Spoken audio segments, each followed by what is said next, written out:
अस्सलाम वालेकुम and hello everyone. I hope कि आप सब ठीक होंगे। आज नाश्ते के बाद ही मैंने कहा चलो किचन से ही स्टार्ट ले लेती हूँ। किचन में जो बर्तन थे मैंने कहा थोड़े बहुत वो साथ साथ क्लीन कर लूँ। और एक्चुअली आज मैं बनाने लगी थी गोभी गोश्त, क्योंकि मैंने कहा गोभी जब तक मैं सालन भी साथ बनाऊँगी तो बाकी भी जो काम मैंने आज के करने हैं मैं वो भी कर लूँगी।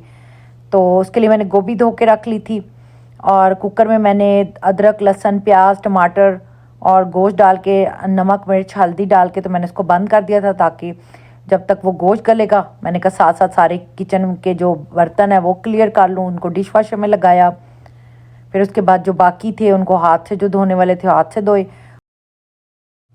उसके साथ ही मैंने सारा सिंक भी अच्छी तरह वॉश कर लिया, क्योंकि सारा दिन यही इसी में ही सारा काम करते रहते हैं, क्योंकि बर्तन धोने होते हैं। कभी कभी मैं सब्ज़ी भी ऐसे इसी में वॉश कर लेती हूँ, तो इसलिए कि मैं सिंक को भी हमेशा जब भी बर्तन धुलते हैं मैं सिंक को भी अच्छी तरह क्लियर कर लेती हूँ। मैं कहा जब तक खाना बनता है आज जो है ना कि मैं थोड़ी डस्टिंग कर लूँ, क्योंकि जो क्लीनिंग वाली हैं उन्होंने आना तो था लेकिन शायद वेदर ख़राब होने की वजह से अभी वो लेट ही आएंगी। तो घर में ना काफ़ी डस्ट हुई थी। अगर वीक में एक दफ़ा यहाँ पे डस्टिंग ना करो तो काफ़ी ज़्यादा जो है ना डस्ट नज़र आनी शुरू हो जाती है। हाँ, ये है कि इंडिया पाकिस्तान की तरह नहीं कि आपको एवरी डे, और सम टाइम तो वहाँ पे मुझे याद है कि दो दो दफ़ा भी घर की सफाई होती थी दिन में। लेकिन यहाँ पे ये है कि कम से कम एक वीक में भी अगर आप कर लो डस्टिंग वगैरह तो एक वीक गुजर जाता है। अच्छा, यहाँ पे ये जो ऑयल था ना ये काफ़ी दिनों से मेरे पास पड़ा था, मैं इसको बस डिस्कार्ड करना भूल गई। लास्ट जो ट्रैश गया तो मैंने कहा चलो अब ट्रैश भी जाना, तो इसको भी मैं क्या करती हूँ, जो इस तरह ऑयल मुझे नहीं यूज़ करना होता उसको मैं जिप लॉक में डाल के तो मैं फ्रीज़र में रख देती हूँ। तो फिर जब ट्रैश जाता है तो मैं उसमें फेंक देती हूँ, क्योंकि यहाँ पे सीवरेज सिस्टम ऐसा है कि और ख़ास तौर पे सर्दियों में तो आप नहीं फेंक सकते कि कहीं कोई ब्लॉकेज ना हो जाए, ये जम के कहीं पे कुछ मतलब प्रॉब्लम ना क्रिएट कर दे। क्लीनिंग के साथ साथ मैं कुकिंग भी कर रही थी। मैंने कहा चलो दोनों काम जो है मेरे होते रहेंगे। तो अभी मैंने बस कुकर को खोला, गोश्त अच्छी तरह गल गया था तो मैंने टमाटर के छिलके निकाल लिए। अब मैंने इसमें ज़ीरा पाउडर धनिया पाउडर डाला है और अभी भी मैं इसको पकने के लिए छोड़ दूँगी। इसमें ऑयल डालूँगी क्योंकि गोश्त काफ़ी गल चुका था, क्योंकि इसमें अगर मैं ज़्यादा चम्मच हिलाऊंगी तो ये और टूटेगा। तो बस मैंने ऑयल डाला और मैंने इसको ना मीडियम टू हाई हीट पे रख दिया ताकि ये अच्छी तरह ड्राई हो जाए, तो फिर मैं इसको भून लूँगी। तो बस साथ साथ मैं डस्टिंग भी कर रही थी, क्योंकि ये ग्लास टेबल वगैरह जो है ना ये तो खैर टेबल एवरी डे ही साफ़ होता है, वजह कि यहाँ पे हमारा क्या लें लंच डिनर ब्रेकफास्ट सब इसी टेबल पे ही रहता है। ग्लास क्लीनर के साथ इसको मैं अब क्लीन करूँगी। तो मैं अभी ये दिखाने लगी थी, ये वॉश जो है ना एक्चुअली मेरा ये टूट गया था, लेकिन मैंने इसको ग्लू लगा के दोबारा जोड़ लिया है। आई डोंट नो टेबल के ऊपर स्टक कैसे हुआ, और मैंने हल्का सा इसको उठाने की कोशिश की तो ये नीचे से बिल्कुल अलग हो गया। लेकिन ये मुझे इतना अच्छा लगता था कि क्योंकि बिल्कुल वॉश भी वाइट और फ्लावर भी, तो ये बड़ा अच्छा मुझे ये मेरा बड़ा फेवरेट था। तो फिर मैंने कहा इसको जोड़ के ना अभी भी ये यूज़ हो सकता है तो इसको रख लेती हूँ। इतना नज़र भी नहीं आ रहा था। हाँ, एक लाइन तो बन गई है, लेकिन चलो जब तक कोई और अच्छा नहीं मिलेगा तो मैंने कहा चलो इसको तो अभी यहीं पे रखती हूँ। अच्छा, मैंने आपको अपनी लास्ट वीडियो में बताया था ना कि यहाँ पे स्कूल वगैरह जो है ना जब स्नो इतनी ज़्यादा हो तो बिल्कुल नहीं ओपन होते।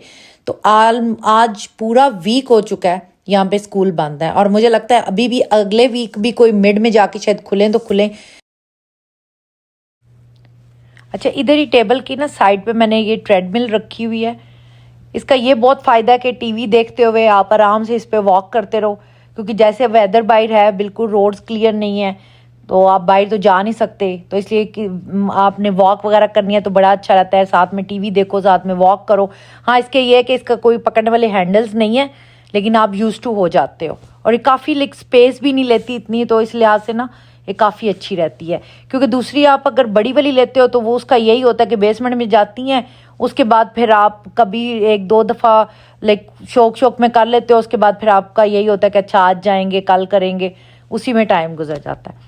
और ख़ैर अब यहाँ पे ये देखे बिल्कुल जो है ना पानी इसका खुश्क हो चुका है, तो अभी मैंने इसमें थोड़ा सा गरम मसाला ऐड किया और ये गोभी जो मैंने भिगो के रखी थी वो मैंने कहा ऐड करती हूँ, क्योंकि साथ साथ मैंने कहा चलो ये सालन मेरा बनता रहेगा, क्योंकि इसके साथ मेरे और भी आज काम है तो मैं टाइम नहीं वेस्ट करती। तो बस अभी ये गोभी मैंने डाली है इसमें। अच्छा, कई घरों में गोभी जो बनती है ना वो बिल्कुल वो जैसे फूल जिस तरह ये नज़र आ रहे हैं ना इसी तरह रखते हैं, तो लेकिन हम शुरू से जो है ना हमें वो हमारे घर में वो अच्छी लगती है जो बिल्कुल मैश हुई होती है।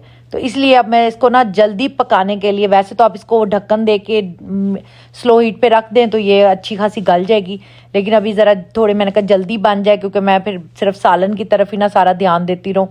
तो मैं अब इसमें पानी थोड़ा सा 2-3 घूंट पानी डालूंगी ताकि नीचे ना लगे, और 1 मिनट के लिए कुकर को बंद करूंगी। जैसे ही गोभी नरम हो जाएगी तो फिर उसको हम अच्छी तरह भून लेंगे।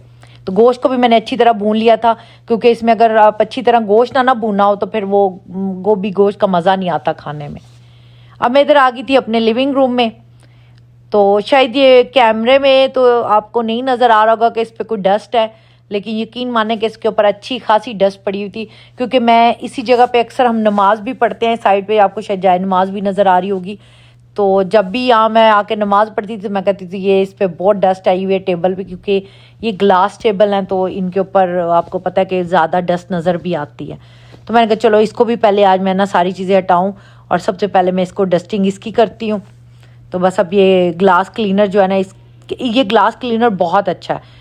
दूसरा जो विंडेक्स है वो भी अच्छा है, लेकिन विंडेक्स से ना थोड़े पैचेस नज़र आते हैं, जो आपने स्ट्रोक्स जैसे कह लें कि आपने ये पेपर के साथ किया है तो वो नज़र हल्के हल्के रहा है। ये बिल्कुल क्लीन करता है। तो बस अब इसको क्लीन करेंगे अच्छी तरह। मैंने सोचा क्यों ना मैं आज आपसे अपने दिल की बात शेयर करूं। काफ़ी दिनों के साथ ये जो प्रॉब्लम है ना मेरे साथ हो रही है, मैंने कहा शायद आप में से भी कुछ लोग मेरे साथ रिलेट करेंगे, क्योंकि मैंने अभी बनाया यूट्यूब चैनल और बिल्कुल कह लें कि अर्ली स्टेज है। हालांकि मेरे नहीं ख्याल इस टाइम पे ये टॉपिक होना भी चाहिए, लेकिन क्या हो रहा है कि आई थिंक जिनके न्यू चैनल्स हैं वो ही समझ सकते हैं इस चीज़ को, कि ये ना चाहते हुए भी बार बार आपके ब्रेन में चीज़ आती है, बार बार आप इस चीज़ के बारे में सोचते हो। हालांकि मैं सच बताऊं तो मैंने जब चैनल स्टार्ट किया था मेरा बिल्कुल यही इरादा था कि मुझे अपना टाइम जो है ना वो एक अच्छी तरफ स्पेंड करना है, क्योंकि मैं बिल्कुल कह लें कि घर पे होती हूँ, मैं बाहर जाके कोई जॉब वगैरह नहीं करती। तो मुझे था कि चलो मेरे पास इतना टाइम होता है कि मैं आराम से अपनी वीडियोस वगैरह बना सकती हूँ। फिर जब मैंने उनको एडिट करना शुरू किया, उनकी थंबनेल्स और टॉपिक, तो मुझे बड़ा और अच्छा लगना शुरू हो गया। मेरा इंटरेस्ट तो था ही, क्योंकि जब मैं दूसरों की वीडियोस देखती थी तो जो हमारी सिस्टर्स इसी तरह की जिनकी होम रिलेटेड कुकिंग रिलेटेड चीज़ें हैं, तो मैं कहती थी कि ये तो सेम चीज़ें हैं जो हर औरत अपने घर में करती है। तो मैं मतलब चाह रही थी कि मैं अपना इस तरह ना अपना एक कोई चैनल बनाऊं यूट्यूब का, तो चलो मेरा भी टाइम ये कि अच्छी तरह स्पेंड हो जाएगा, बजाय कि हम इधर उधर कोई फ़ोनों पे या इधर उधर लोगों के साथ बातें करें, बुराइयां करें। क्योंकि ना चाहते हुए भी आप किसी के साथ एक्स्ट्रा जब फ़ोन्स और ये चीज़ें करते हो तो कोई ना कोई बात कर लेते हो। तो मैं चाह रही थी कि मैं कुछ ऐसा काम शुरू करूं जिसमें मैं सिर्फ अपने आप को बिजी रख सकूं।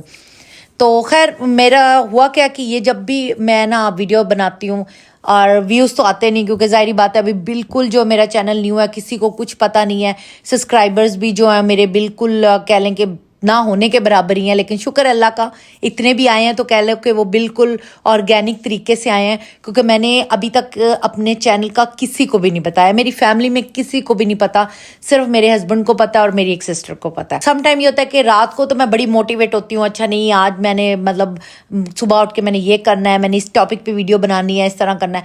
लेकिन जब पिछली वीडियो के जब मैं व्यूज़ देखती हूँ ना, तो मेरा सच्ची बोलूँ तो उस टाइम मेरा दिल इतना होता है कि मैं कहती हूँ नहीं यार, कि ये ना कि मैं अपने टाइम को वेस्ट कर रही हूँ, मैं किसी और तरफ भी कुछ कर सकती हूँ। तो मैं ये ना कि मैं इस टाइम को अपना वेस्ट कर रही हूँ, क्योंकि व्यूज़ भी नहीं आते, सब्सक्राइबर्स भी ज़ाहिर है अभी जो भी आए हैं अल्हम्दुलिल्लाह थोड़े बहुत हैं वो बिल्कुल ऑर्गेनिक तरीके से आए हैं।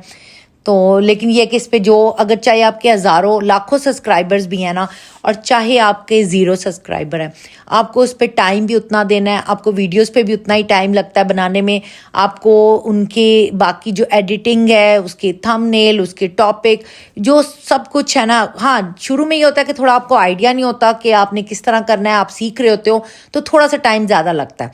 लेकिन जब आपको ये चीज़ आ जाती है तो आई नो कि ईजी हो जाती है, लेकिन ईजी होती है लेकिन टाइम टेकिंग ज़रूर है वो, क्योंकि टाइम जो है ना वो तो आपको इसको देना ही पड़ता है। तो मैं बस थोड़ी इस चीज़ को लेकर ना डिसहार्ट हो जाती हूँ कि पता नहीं ये चैनल में सही काम कर रही हूँ, लेकिन जब मैं कई दफ़ा दूसरों के भी देखती हूँ तो मैं कहती हूँ कर तो वो भी सेम ही रहे हैं।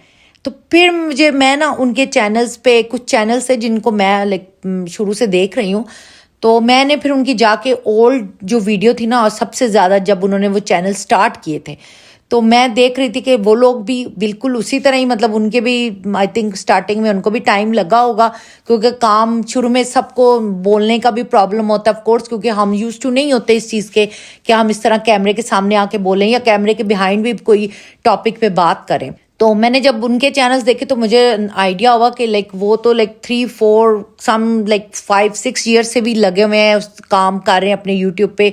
और मतलब इतने पुराने चैनल्स हैं इनके, क्योंकि हमारे सामने तो ज़ाहिर है तभी आते हैं जब उनकी वीडियोस वायरल हो जाती हैं, वो फेमस हो जाते हैं, तो हम लोग उनको तभी देखते हैं।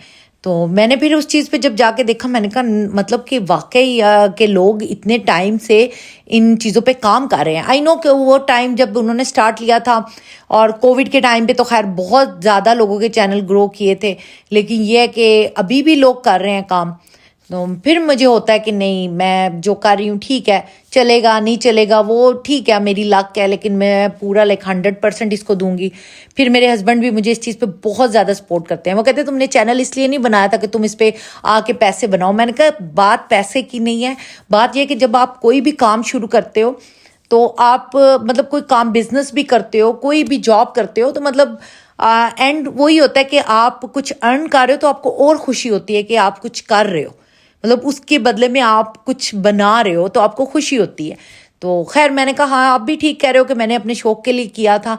तो मुझे उन्होंने कहा कि तुम बिल्कुल ये सोचा करो कि तुम्हें कोई नहीं देख रहा, तुम ये यूट्यूब जो भी अपने लिए कर रही हो, और तुम ये सोचो कि अगर यही वीडियोस तुम प्राइवेट रख के करो तो तुम अपने लिए बना रही हो। मैंने कहा नहीं, ये तो दिमाग में नहीं आता, मैं मतलब उस चीज़ पे तो बिल्कुल नहीं करूँगी कि मैं अगर प्राइवेट है तो वो तो ज़ाहिर है आपको पता होता है आपकी वीडियोस प्राइवेट है, लेकिन जब मैं पब्लिक कर रही हूँ तो मेरे दिमाग में आता है। और फिर मुझे जब मैं व्यूज़ नहीं देखती, सब्सक्राइबर्स नहीं आते, तो मुझे थोड़ा सा मतलब मैं भी डिमोटिवेट होती हूँ।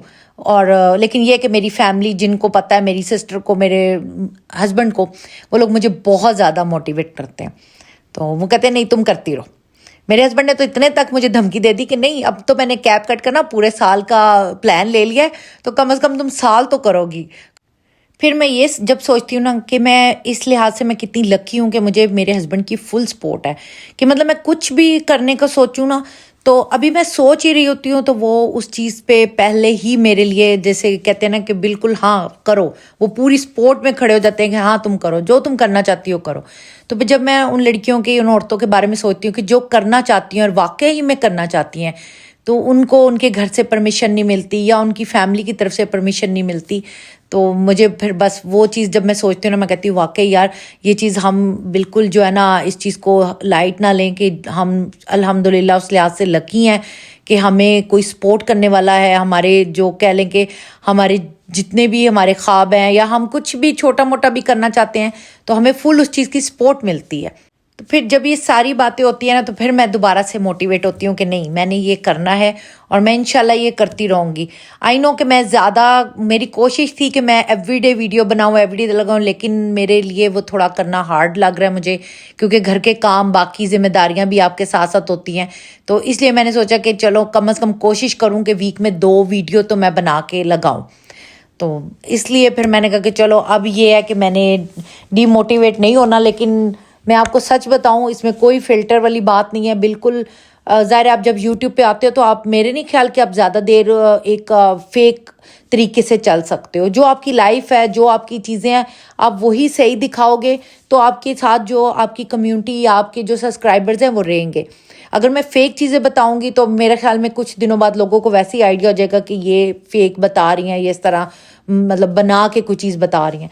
तो बस मैं यही चाहती हूँ कि चले, मैं जब तक मैं पूरी 100% दूँ इसको, कि मैं अपनी ये काम करूँ और इसको लेके चलूँ। और मैं भी फील कर, एक्चुअली सच्ची बोलूँ तो मैं फील करना चाहती हूँ कि जिनके चैनल्स मोनेटाइज होते हैं उन लोगों को कैसा फील होता है। अक्सर मेरी बहनें या जो भी नया चैनल जिन लोगों ने भी बनाया, चाहे वो भाई हो बहनें हो, कोई भी जिन्होंने बनाया, उनको ये शायद मेरे वर्ड्स ज़्यादा समझ आ रहे होंगे कि वो फीलिंग क्या होती है। और जिनके हो चुके हैं वो भी खैर समझ रहे होंगे कि जब उनका वो टाइम था, जो टाइम अभी हम गुजार रहे हैं, तो उन लोगों के लिए वो कैसी फीलिंग थी। खैर यहाँ पे मैं आपको दिखा रही थी कि बच्चे जो है ना, इनके लिए सर्दी हो गर्मी हो कोई मैटर नहीं करता। और आई थिंक बचपन जो है ना इसी का नाम है, क्योंकि हम लोग भी बचपन में ऐसे ही थे कि हमें सर्दी गर्मी कोई कुछ फील नहीं होती थी। खाना भी मेरा रेडी हो गया था, तो मेरा भाई भी पिक करने आ गया था। तो मैं उसे कह रही थी कि अपनी गाड़ी से ये आइस हटाओ, क्योंकि ये बहुत ज़्यादा डेंजरस है, हाईवे पे जाएगी तो ये कहीं उड़ के किसी और को ना लगे। तो मैं आपको दिखाती हूँ कि देखिए पूरा ब्लॉक जो है ना एक बना हुआ है आइस का इसकी गाड़ी के ऊपर।